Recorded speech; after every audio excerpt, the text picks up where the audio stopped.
Does divine intervention exist? If so, then what of free will? And B, what of catastrophes? If God intervenes a little, such as in our exams or the health and well-being of our beloveds, then isn't it morally and ethically wrong that He doesn't intervene in disasters such as Rwanda genocide?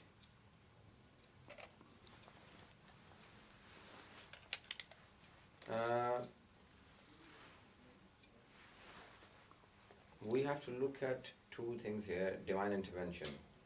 And can Allah subhanahu wa ta'ala, or does Allah subhanahu wa ta'ala ever intervene and stop something from happening? Does He ever come for help and save someone and protect someone? Does He ever take part in any sort of disaster from happening? Does He stop it? Does He ever? Yes, we have proofs throughout the history where He wants to. In the lives of the Prophet, for example, He has informed him, and other places. Then the question is that, isn't it morally and ethically wrong that He does not do that in every place? One of the points to be understood here is, can you really understand why God intervenes in one place and doesn't intervene in another? We cannot. فَعْلُ الْحَكِيمِ لَا يَخْلُو عَنِ الْحِكْمَةِ. The concept to be understood here is that Allah is all wise. Al-Hakim, Hakim Mutlaq, the absolute wise being. And none of His actions are out of intelligence and wisdom. Whatever He does is because of His wisdom. He would not do anything without any wisdom and without any reason. Now, this person who's asking this question, he or she lacks in understanding the concept of the wisdom of Allah subhanahu wa ta'ala. And the second concept they are lacking in understanding is the omniscient or the omnipotence of God, in fact. Qudrat of Allah subhanahu wa ta'ala, the omnipotent. Allah subhanahu wa ta'ala is omnipotent. He is Qadir, He is Qadir. Now, Allah subhanahu wa ta'ala, if you say that He cannot intervene, then He's not Qadir. There are deep arguments in theological books, and inshallah soon we will take out some lectures on it, and if you want to refer to many of the books, especially theological instructions by Ayatollah Misbah Yazdi in English, the translation in English, theological instructions, you will find detailed answers there. But briefly, I want to say just one thing, and that is that it is not necessary that we understand all of the reasons behind the actions of Allah subhanahu wa ta'ala, which are known to be af'al ilahi. Tawheed af'ali is important. There are three levels of Tawheed: the essence of Allah subhanahu wa ta'ala, His Dhat, and His attributes, and His actions. We believe in the divine unity in all of these things. He is not dependent upon anyone. His attributes are not separate from His essence, and His actions are not in need of anyone else. He can perform everything. He has created the world to be alame asbab, as it is known to be, cause and effect, the whole concept of cause and effect. However, Allah subhanahu wa ta'ala, Allah never ever does anything out of not having the power. He is fa'il mukhtar, the doer with free will.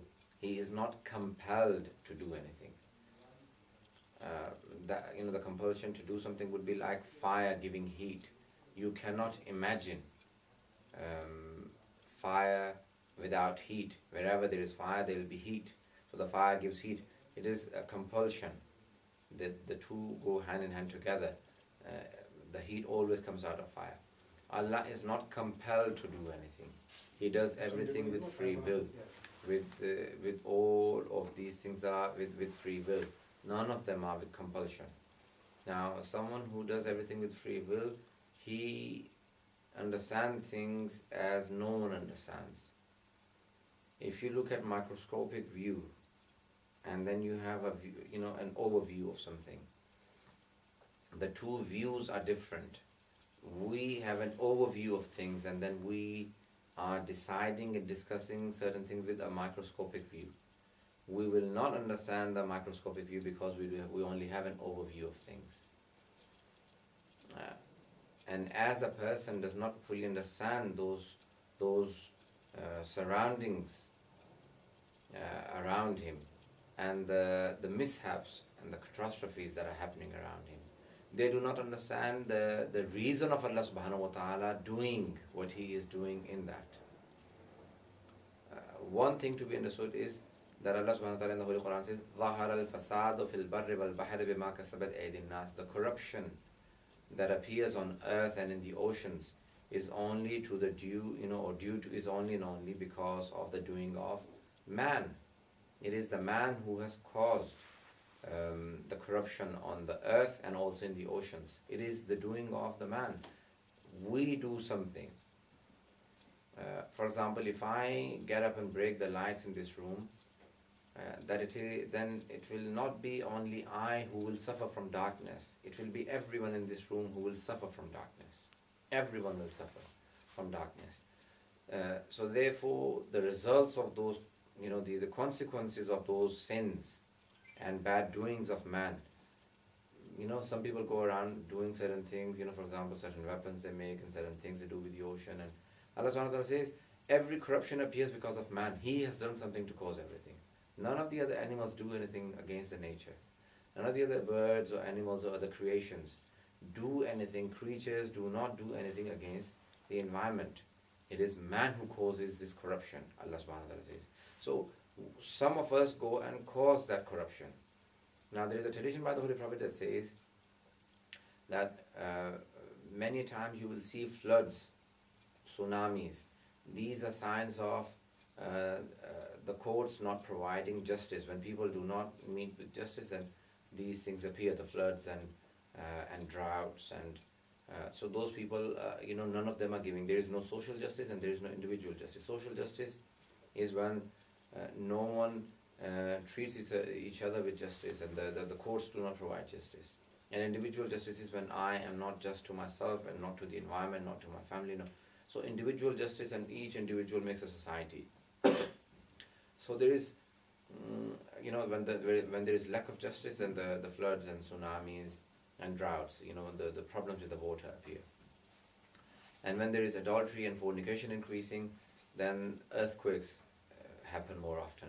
So we do certain things, and these sins have an effect on the environment. You may argue, but these are actions. How can those actions which are only morally? Sometimes you go and cut the trees, then yes, we understand that you have disturbed the environment. But sometimes I'm doing something to myself, and certain sins are only limited to the people. No, but these sins have an effect overall in the environment. The angels, for example, are very bad. They disturb when two people are sitting down backbiting some other people. So they quickly leave the environment. And likewise, so there are spiritual effects that have bad effect on the whole of the environment. Again, I wanted to say many things on it, and many things which I cannot connect. What's the second question? The second question is, this is regarding the various interpretations and misinterpretations of the word of God, the Holy Quran. Whenever something is used from the Quran in a way which we do not approve, we deem it a misinterpretation. And such misinterpretations have cost millions their rights, and in some cases even their lives. If God is omniscient, i.e. God can see the future, its every possible permutation, then why does God not preempt these misinterpretations and use such phraseology and linguistic devices and clarifications so as to ensure that these catastrophic misinterpretations do not occur? Now, very briefly, I do not wish to go too deep into this argument.